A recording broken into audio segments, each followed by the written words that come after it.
Olá, aqui é o tio do papelão, trazendo mais um vídeo de contos de terror. Não esqueça de deixar o like e se inscrever no canal. Isso aconteceu alguns anos atrás, quando eu morava em uma fazenda. Minha madrasta sempre foi fascinada com a ideia de viver da terra, cultivando nossa própria comida e criando animais. Depois de várias tentativas frustradas, finalmente encontramos uma bela casa em um pedaço de terra, com uma plantação já estabelecida. E logo após nos instalarmos, trouxemos alguns animais para a fazenda, como galinhas, patos e coelhos. Deixamos as galinhas e os patos livres para explorar a propriedade. E por um tempo tudo estava indo bem. Eles pareciam felizes explorando o terreno e não tivemos problemas. Mas depois de criar nosso último lote de patinhos, algo estranho aconteceu. 2 dos nossos 4 patos adultos desapareceram sem deixar rastros. Não havia penas nem sinais de luta, era como se tivessem evaporado. Apesar de vivermos no interior, ainda conseguíamos ver nossos vizinhos, e ao fundo da nossa propriedade corria um riacho que se conectava ao rio da região. No início, pensamos que os patos poderiam ter se afastado por conta própria. No entanto, uma noite, quando começou a chover forte, corremos para fora para garantir que todos os animais estavam em seus abrigos. Enquanto fazíamos a verificação, minha madrasta e eu ouvimos um som vindo da floresta. Parecia um pato. Corremos pela propriedade, aproximadamente 1 hectare, para ver se eram os patos desaparecidos. Meu pai e meu irmão nos seguiram com armas para ajudar a procurar na floresta. Eles foram em direção ao riacho e me disseram para assobiar se eu avistasse algo. Fui até a lateral da propriedade, verificando atrás de um velho celeiro, tentando encontrar qualquer sinal dos patos. A floresta estava silenciosa e a escuridão crescente tornava tudo mais assustador. Quando voltei para o ponto onde nos separamos, minha madrasta saiu da floresta com uma expressão preocupada. O riacho que ficava nos fundos da propriedade se dividia em um pequeno córrego que passava pela lateral do terreno, o que facilitava que os animais se afastassem sem que percebêssemos. Enquanto estávamos parados perto do riacho, ouvimos vários assobios vindos da floresta. Pensamos que era meu irmão. Então começamos a chamá-lo, tentando não assustar nenhum pato que pudesse estar por ali. Cerca de 30 segundos depois, meu pai e meu irmão saíram correndo da floresta na direção oposta, perguntando por que estávamos assobiando. Minha madrasta e eu, confusas, dissemos que não éramos nós. Pensamos que o som vinha deles. Todos concordamos que nenhum de nós tinha feito aquilo e estávamos com outras pessoas que podiam confirmar onde estávamos. O assobio tinha vindo bem da nossa frente, mas não havia ninguém lá. Nenhum movimento, nenhum som. Apenas aquele assobio estranho que se repetiu várias vezes. Cerca de 1 semana após o incidente do assobio, algo parecido aconteceu. Eu não estava lá, mas meu irmão e minha irmã estavam. Era por volta das 20 horas, mas como era verão, ainda estava claro lá fora. Uma forte tempestade se aproximava e meu irmão e minha irmã estavam observando o céu escurecer quando viram, no fundo do nosso quintal, a cerca de 1 hectare de distância, um homem agachado, vestido todo de branco. Meu irmão, sendo impulsivo, deu um tiro para o alto e gritou para que o homem saísse. O estranho não reagiu de imediato, até que, após o 3º aviso, começou a correr. Minha irmã disse que, antes de meu irmão notar o homem, ela o viu parado atrás de um poste de cerca. Ela contou isso a ele apenas quando o homem se moveu, e ambos puderam ver que era claramente uma pessoa. Depois de conversar mais com minha irmã, ela mencionou que o homem tinha um brilho estranho ao redor dele, o que fez com que eles o notassem mesmo na escuridão da floresta. Não sei se essa história tem conexão com o assobio que ouvimos antes, mas depois desse incidente, meus pais definitivamente não queriam mais que fôssemos à floresta. Cerca de 5 anos atrás, quando eu tinha por volta de 26 anos, decidi viajar pelo mundo. Eu tinha acabado de terminar a faculdade, o que me deixou endividado e com dificuldade para encontrar qualquer emprego, mesmo para aqueles que eu estava super qualificado. Me sentia deprimido e solitário na minha pequena cidade no interior do Brasil. Para escapar dessa situação, resolvi viajar. Um amigo do colégio sugeriu que eu tentasse o sistema de voluntariado em fazendas orgânicas, que permitiria viajar de maneira econômica. O esquema é simples. Você trabalha cerca de 25 horas por semana em uma fazenda e, em troca, ganha comida e um lugar para ficar.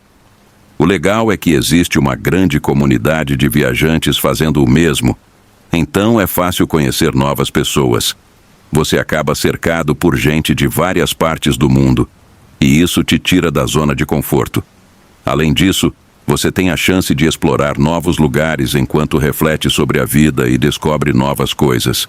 Depois de 8 meses, eu já era praticamente um especialista em limpar esterco de vaca. Comecei em fazendas no sul do Brasil, depois fui para o interior de São Paulo e finalmente segui para o sul da Bahia. Nesse período, consegui economizar um dinheiro extra fazendo bicos. Com o que juntei, tive que decidir qual seria meu próximo destino. A sensação de poder escolher qualquer lugar do mundo era impressionante. Seguindo o conselho de um parceiro de voluntariado, usei um site para escolher um destino aleatório. O país sorteado foi a Geórgia. Para ser sincero, eu mal sabia onde ficava, mas isso só tornava tudo mais emocionante. Comprei uma passagem e comecei a procurar uma fazenda na Geórgia para me hospedar. Não havia muitas opções, e a maioria das fazendas ficava em áreas muito remotas, sem acesso à internet. Mesmo assim, enviei mensagens para todas elas. Apenas uma fazenda me respondeu. Ela ficava no topo de uma montanha e as fotos mostravam uma casa tradicional de pedra com um grande jardim, crianças brincando, avós jantando e animais ao redor do quintal. A fazenda parecia acolhedora e a descrição em inglês mostrava que as condições de trabalho eram razoáveis. Fiquei animado. Depois de voar até Tbilisi, a capital da Geórgia, segui as instruções que me mandaram para chegar à fazenda, mas não foi fácil. Poucas pessoas falavam inglês e as estradas estavam em péssimo estado, muitas sem manutenção desde a queda da União Soviética. Após quase 20 horas viajando em ônibus e táxis antigos por estradas de terra e caminhos tortuosos, finalmente cheguei ao meu destino. A fazenda ficava em uma colina íngreme, cercada por árvores. De longe, a casa parecia abandonada, com a vegetação tomando conta. Quando passei pelo portão, um homem chamado Giri, nome fictício, veio me cumprimentar. Ele era baixo, corpulento e tinha um grande sorriso no rosto. Em um inglês meio quebrado, me mostrou o lugar. Porém, logo percebi que não havia mais ninguém por perto, só nós dois. Perguntei sobre a esposa e os filhos, mas ele desviou o assunto dizendo algo como: "Eles estão viajando agora." Naquele momento, comecei a me sentir desconfortável. A fazenda estava em más condições. As árvores frutíferas estavam morrendo, o telhado do celeiro havia desabado e a casa cheirava a mofo. Giri parecia estar passando por dificuldades, mas depois de não dormir por mais de 36 horas, eu estava exausto demais para me preocupar em sair de lá imediatamente. Ele me ofereceu uma refeição e, apesar do ambiente esquisito, eu aceitei. Depois, ele me mostrou o quarto no segundo andar e eu fui dormir, exausto. Eu estava tão cansado que adormeci rapidamente. No entanto, fui acordado no meio da noite por um barulho estranho. Algo pesado e metálico estava sendo arrastado pelo chão de madeira, ecoando pela casa silenciosa. Meio grogue, ouvi o som por alguns minutos tentando entender o que era. O barulho parou e voltei a dormir. Na manhã seguinte, Giri pediu que eu consertasse algumas janelas e portas da casa, enquanto ele iria buscar peças em uma vila próxima. Ele parecia ainda mais estranho, evitando contato visual e sendo vago sobre seus planos. Sem recepção de celular ou internet, comecei a me sentir cada vez mais isolado. Quando ele saiu, decidi dar uma olhada ao redor da casa. Logo percebi que algo estava errado. O lugar parecia abandonado, com móveis quebrados, jornais antigos espalhados e um espelho rachado. Peguei meu celular e revisei as fotos da fazenda que estavam no anúncio. Nada batia com o lugar onde eu estava. Giri nem aparecia nas fotos e a casa parecia outra. Entrei em pânico. Arrumei minhas coisas rapidamente e, enquanto me preparava para sair, vi 3 homens subindo a colina. Sem outro caminho disponível, corri para trás da casa e desci uma encosta íngreme para me esconder na floresta. Me agachei atrás de um arbusto e esperei, tentando não fazer barulho. Ouvi os homens dentro da casa claramente me procurando. Meu coração estava disparado. Quando não ouvi mais passos ou vozes, contei até um número alto e, cauteloso, voltei para a estrada. Corri o mais rápido que pude, mas ainda estava no meio do nada, sem transporte por perto. Depois de horas andando, finalmente encontrei uma estrada pavimentada. Continuei caminhando até que um carro passou e parou para me ajudar. Felizmente era uma família simpática que me deu carona até a cidade mais próxima.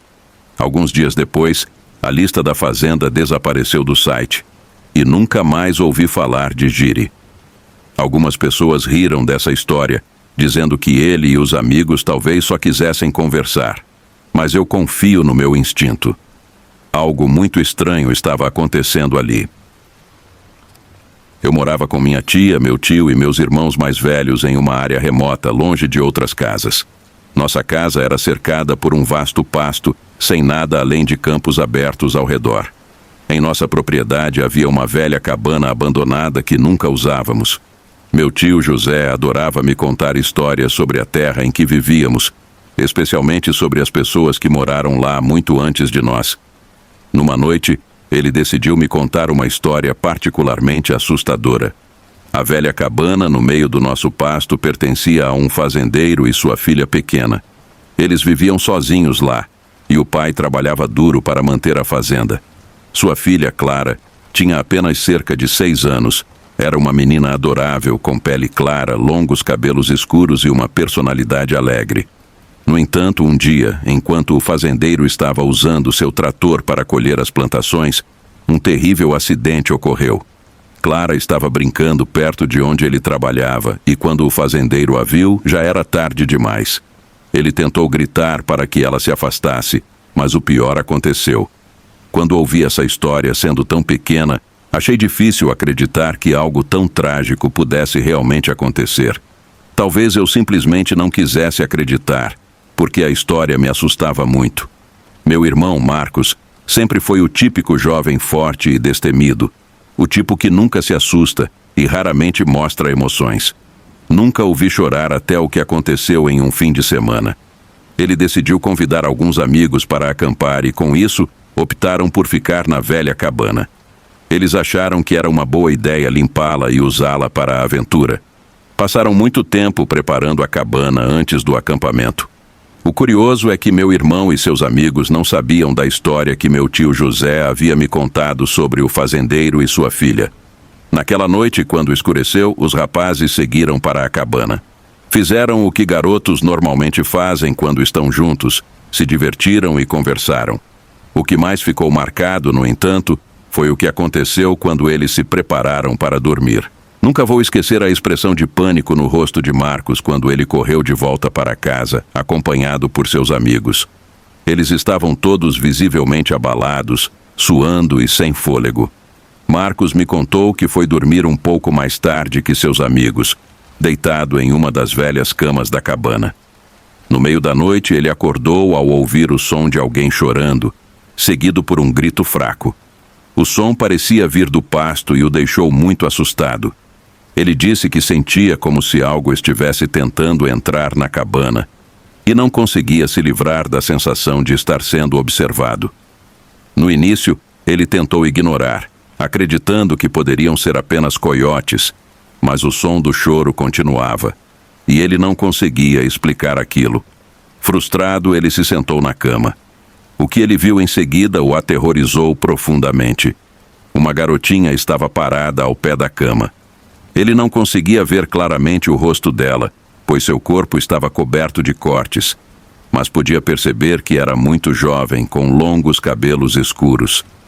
Ela chorava de forma incessante, e o choro era tão doloroso que transmitia uma sensação de desespero, como se ela estivesse em grande sofrimento. Quando Marcos e seus amigos correram de volta para casa, acordaram a todos para contar o que havia acontecido na cabana. Foi difícil entender o que ele dizia no início, pois pois Marcos estava chorando, algo que eu nunca tinha visto antes. Minha tia Maria tentou confortá-lo, mas ele estava claramente abalado. Seus amigos que estavam com ele não disseram uma palavra sequer. Na manhã seguinte, contei ao meu irmão a história que nosso tio José havia me contado sobre o fazendeiro e sua filha. Depois daquele dia, a cabana foi queimada. Talvez finalmente a filha do fazendeiro tenha encontrado paz. Eu cresci em uma fazenda no interior da Bahia.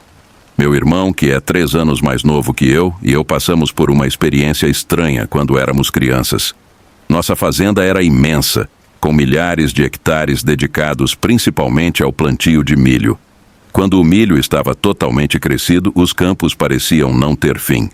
Nos dias em que não estávamos ocupados com tarefas, meu irmão e eu explorávamos os altos pés de milho, mas, na maioria das vezes, ficávamos perto de casa. De vez em quando nos aventurávamos mais fundo nos milharais, como se estivéssemos explorando uma grande selva verde, sempre encontrando algo interessante, fosse um lugar secreto ou algum animal. Tenho tantas boas lembranças daqueles dias. De qualquer forma, em um dia em particular, decidimos explorar novamente, mas dessa vez estávamos tentando chegar até um riacho que passava no limite da nossa fazenda, um lugar que raramente visitávamos porque era muito distante de casa. Já tínhamos ido ao riacho algumas vezes antes, e a água fria e refrescante fazia a longa caminhada valer a pena, especialmente nos dias quentes de verão. Conforme nos aproximávamos, caminhávamos e conversávamos quando, do nada, saímos do milho denso para uma clareira. Esse espaço aberto tinha cerca de 15 metros de largura, cercado por milho alto em todos os lados. Parecia estranho, porque clareiras assim não deviam existir no meio de um campo de milho. Não fazia sentido haver uma área tão limpa e aberta ali, e nunca tínhamos visto nada parecido na fazenda antes. Ao chegarmos à beira da clareira, vimos cerca de 10 homens lá dentro. Eles pararam o que estavam fazendo no momento em que nos notaram. Tudo ficou em silêncio, e eles nos encararam com olhos arregalados, com expressões de surpresa e preocupação, como se tivessem sido pegos fazendo algo que não deviam. Nos poucos segundos em que meu irmão e eu olhamos atordoados, notei alguns detalhes. Todos os homens eram brancos, aparentavam ter entre 40 e 50 anos, e não se pareciam em nada com trabalhadores rurais. Eles usavam roupas elegantes como camisas de botão e calças sociais, algo bem incomum para uma fazenda. Além disso, havia vários equipamentos eletrônicos grandes instalados no chão limpo. Eram aparelhos volumosos que pareciam poder ser dobrados em caixas de transporte, como se estivessem prontos para serem movidos rapidamente. O jeito como o equipamento estava organizado fazia a clareira parecer mais um local de trabalho improvisado do que uma parte normal da fazenda. Um dos homens deu um passo à frente, estendeu a mão e parecia prestes a dizer algo. Sua expressão era uma mistura de surpresa e preocupação. Meu irmão e eu, no entanto, não esperamos para ver o que ele diria. Nos viramos e corremos o mais rápido que podíamos, atravessando os milharais até chegar em casa. Não dissemos uma palavra sequer durante a corrida. Estávamos com muito medo e sem entender o que havíamos acabado de ver. Sentíamos uma forte sensação de que algo estava muito errado e não queríamos ficar para descobrir o que era. Quando chegamos em casa, queríamos contar aos nossos pais o que tinha acontecido, mas nossa mãe estava na cidade e nosso pai estava ajudando um vizinho. Quando ele chegou algumas horas depois, encontramos com ele no final da garagem e depois de nos ouvir falar de maneira agitada e um pouco histérica sobre o que vimos, ele decidiu voltar conosco para verificar. Já estava escuro naquela hora, então ele disse que iríamos na manhã seguinte. Acho que nosso pai pensou que nos acompanharia apenas para nos fazer parar de falar sobre aquilo. No dia seguinte, fomos todos juntos até o local onde meu irmão e eu tínhamos visto a clareira. Quando chegamos lá, a clareira ainda estava lá, mas estava completamente vazia. Nosso pai também achou estranho que todo o milho tivesse sido removido, mas não parecia acreditar em mais nada do que contamos. Talvez fosse algo completamente inofensivo, mas até hoje Meu irmão e eu conversamos sobre isso às vezes, e ambos concordamos que foi a coisa mais estranha e perturbadora que já vivenciamos. Não esqueça de deixar o like e se inscrever no canal. E acompanhe o vídeo anterior. Até a próxima!